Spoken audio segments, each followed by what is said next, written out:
Hey guys, welcome back to Ben & Brewing's channel. If this is your first time here, we do product reviews, tutorials, and we have a live chat feature on our website to help you through your brewing 911s. Check it out at benandbrewing.com, lower left-hand corner, click, hope to chat with you soon. Today's video, we're actually tackling a problem that a lot of iGulu users deal with, excessive foaming when serving beer. We've got a couple of tips and tricks that we can use and a potential solution that might get you pouring the perfect pint out of your iGulu. Let's check it out.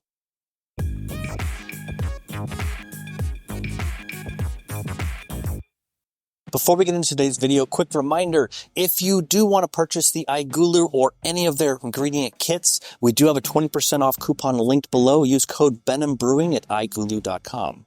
Now let's talk about why excessive foaming seems to be an issue when serving beer off of the iGulu F1. First of all, you're not boiling your wort. You're basically making raw ale, which is a beer style. The issue when you're not boiling is during a boil, you're breaking down some of those head-forming proteins, and so since you're not boiling it, you're not breaking them down, so they're kind of in abundance when it comes to the finished beer. This gives you some incredible head retention, but if you're pouring it into a beer glass that's foaming, it doesn't die down fast enough for you to be able to pour a proper pint. The other issue is that with the pressure fermentation that you're doing in the iGulu F1, you're getting up to 30 to 35 psi.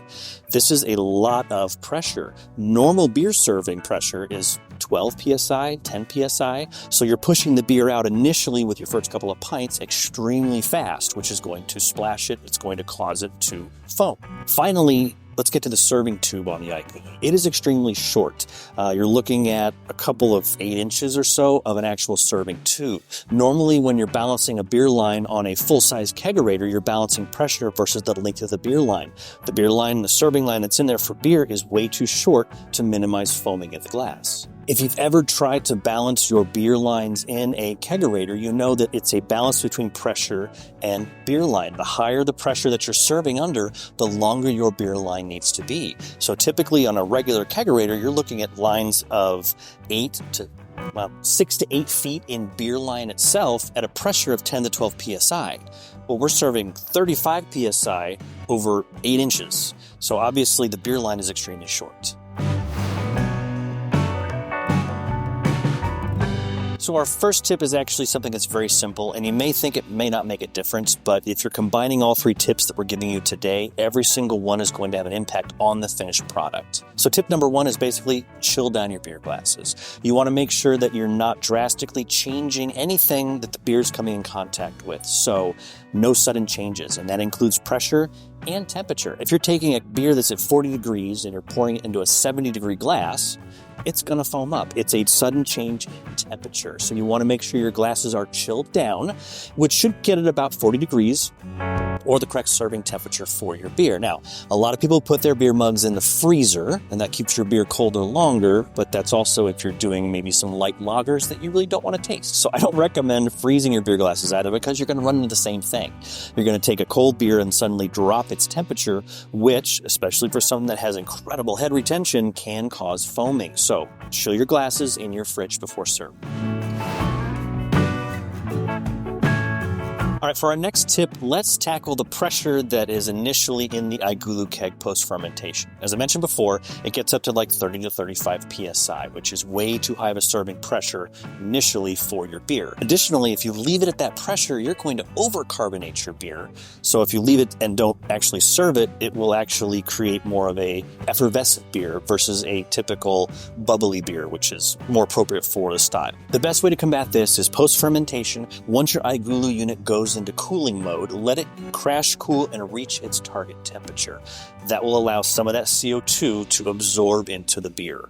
Once it's cold crashed, release the pressure. Release all of the pressure out of the keg, and then go back into your menu and turn on cooling mode or keg cooling mode with CO2. What that will do is it will repressurize your keg at 10 to 12 psi, which is an appropriate serving pressure, and then let it rest for 24 hours at that cold temperature and that lower pressure. You need to let it rest so that you can equalize. If you release the pressure and turned on keg cooling and then you try to serve it, it's going to foam on you. You have to let the beer rest. You have to be patient. Keep in mind that when you're pouring a foamy pint, there's a ton of beer that is wasted. Because you're only getting about 12 bottles or so of beer out of this that you have handcrafted, you don't want to waste it. patience in this case is a virtue. All right, for tip number 3, let's tackle the last part of serving, and that is the length of the serving tube. What I found works best with the iGulu serving at the pressures that it's kind of designed to serve at, you need about a 10-foot long beer tube inside. Now, the good news is that the serving line that they use that attaches to all the poppets and fittings and all that is actually some very small silicone tubing. And I'll have the tubing linked below that actually works very, very well. You need a 10-foot length of that, and it actually coils very nicely inside on top of or just under the keg lid, so you can coil it around. Once you get that hooked up, go ahead and reattach that beer serving clamp.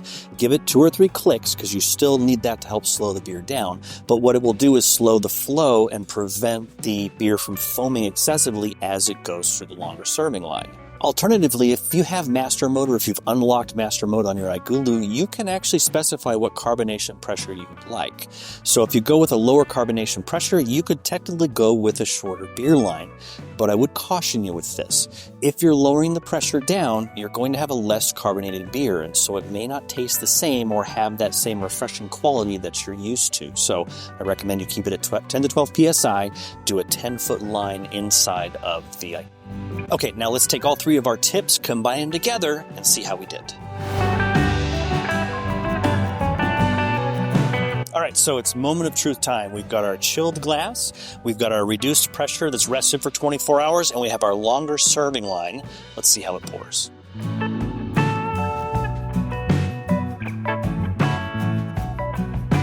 Oh, that's going to be beautiful. Holy cow.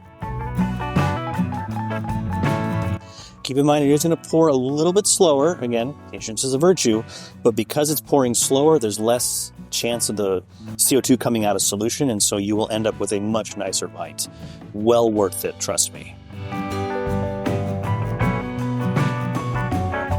And this was their amber ale kit. That's pretty good.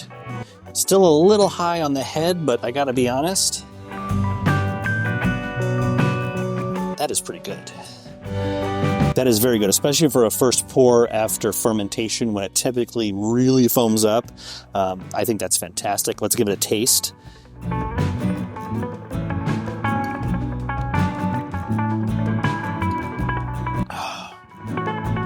Ooh, that's a nice kit. That amber ale is really nice. That's fantastic. Thank you guys so much for watching. If you have any more tips and tricks for other iGulu users as far as how to keep it from foaming so excessively, or if this trick worked for you, let us know in the comments below. Catch you later, my friends.